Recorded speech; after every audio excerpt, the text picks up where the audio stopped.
안녕하십니까. 환경연구원 원장 윤재영입니다. 안녕하세요. 자원순환연구실 조지혜입니다. 자, 우리가 배터리 제조 강국이라 그러잖아요. 이제 배터리 제조국으로서 어떤 전략을 가지고 추진해야 될까요? 지금 전 세계적으로 친환경차 보급이 이제 확대가 되면서 거기에 들어가는 이제 배터리가 중요한 핵심 부품입니다. 그리고 그 배터리에 사용되는 그런 리튬이라든지 코발트와 같은 희귀 금속에 대한 선점 경쟁이 굉장히 치열해지고 있는 그런 상황인데요. 우리나라의 경우에는 그 해당 희귀 금속들 대부분 수입하고 있는 그런 상황입니다. 네, 그래서 지금 전기차 사용 후 배터리로부터 자원 회수를 해서 거기에서 이런 희귀 금속을 추출하는 그런 물질 재활용이 굉장히 우리나라 입장에서는 중요한 그런 상황이고요. 왜냐하면 원료를 지속적이고 안정적으로 공급을 받을 수 있기 때문이죠. 그리고 여기에 더해서 지금 재사용 영역이 굉장히 주목을 받고 있습니다. 에너지 저장 장치라든지 또 전기 이륜차에 또 이 배터리를 다시 사용하는 그러한 실증 사업들이 지금 국내외적으로 많이 진행이 되고 있는 그런 상황이고요. 그래서 이런 배터리를 가지고 재사용이나 또 재제조를 하면서 또 새로운 그런 산업에 대한 부가가치가 또 만들어지고 또 거기에서 일자리가 또 창출이 되는 그런 여러 효과를 가지고 있습니다. 자, 그리고 작년에 EU에서 배터리와 관련된 중요한 어떤 개정이 있었던 것 같아요. 배터리 지침 개정 초안이라고 하는데 이게 무슨 내용이고 왜 중요한지 조금 소개를 부탁드릴까요? EU에서는 그린딜을 발표하면서 순환경제가 탄소 중립 측면에서도 중요한 핵심 축으로 제시되었습니다. 그래서 순환경제에 대한 신행동 계획이라는 뉴 액션 플랜이 발표가 되고 그 안에 이제 배터리와 관련된 그런 내용들도 상세하게 이제 포함이 되었는데요. 앞으로는 이제 배터리에 대한 지속 가능성을 더 높이기 위한 그런 정책이 추진될 필요가 있다라고 이제 제안을 했고요. 그것에 대한 후속 조치로서 이제 작년 12월에 배터리 지침, 2006년에 발표된 배터리 지침을 개정하는 이제 안이 발표가 되었습니다. 네, 거기에는 이제 이런 배터리의 지속 가능성 측면에서 이제 여러 가지 정책이 포함이 되어 있는데요.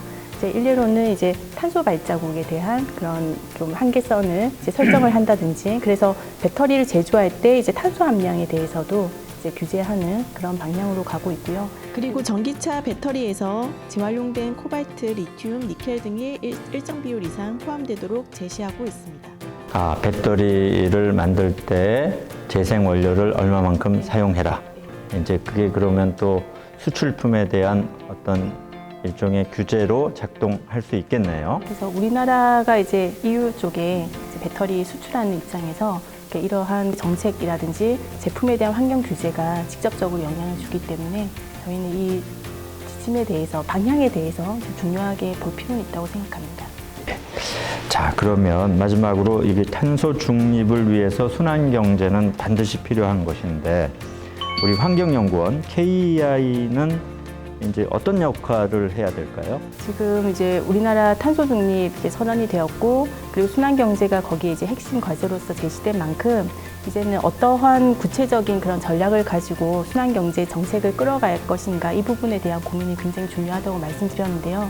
그래서 올해 저희가 탄소 중립 이행을 위한 순환경제 정책 로드맵 연구를 진행을 했습니다. 그래서 지금 환경부 산업통상자원부와 이제 공동 주관으로 해서 K순환경제 정책 포럼을 진행을 해서 좀 다양한 이해관계자들의 의견을 수렴을 했고요.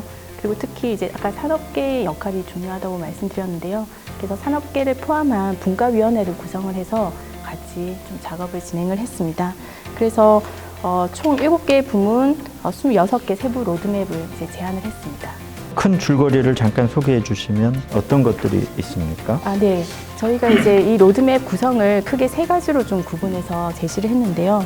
첫 번째는 이제 자원순환 전 과정에서 각 단계별 가야 되는 이제 관리 전략을 제시를 했고, 그리고 이런 순환 경제로의 전환을 보다 더 가속화하기 위해서 이행 확산을 지원하기 위한 수단들, 그리고 세 번째로는 지금 우리나라가 과연 순환 경제로 잘 전환이 되고 있는지 이제 모니터링하고 이 부분이 또 정책에 환류될 수 있도록 모니터링 체계, 이렇게 3가지 측면에서 검토를 하였습니다.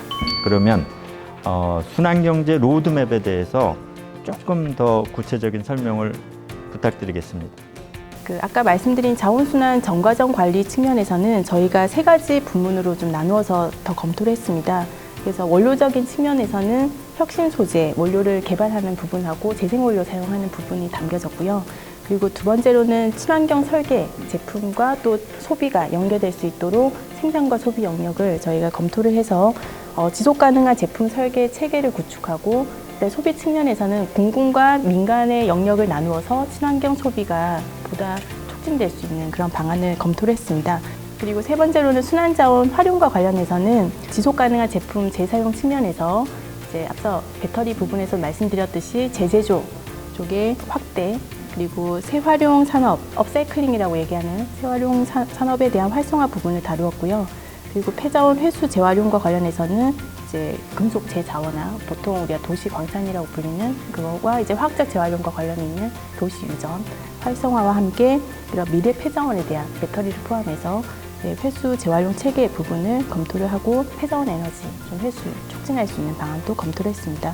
그리고 두 번째로 순환경제 이행 확산 측면에서는 지원 정책으로서 정보 공개라든지 통계 기반, 그리고 국가 세제, 녹색 금융 지원 부분을 다루었고요.